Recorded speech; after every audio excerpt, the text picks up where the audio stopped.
Hi, my name is Jerry Levin, and I had this equation.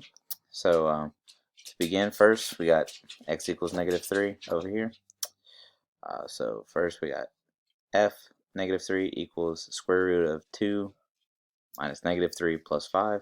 And as we know, two negatives make a positive, so that comes down to right here, which would be f equals -3 equals square root of 5 plus 5, and that becomes f to -3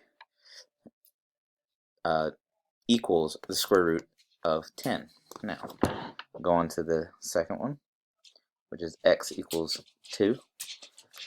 F2 equals square root of 2 times -2 plus 5. And so cancel those out. Turn that into 0. Comes f2 equals square root of 0 plus 5. And that turns into f2 equals square root of 5.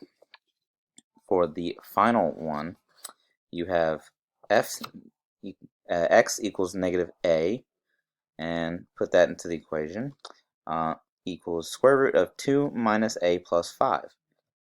And the simplest that can go is x equals -a, square root of -2a plus 5. That is the simplest it could possibly go.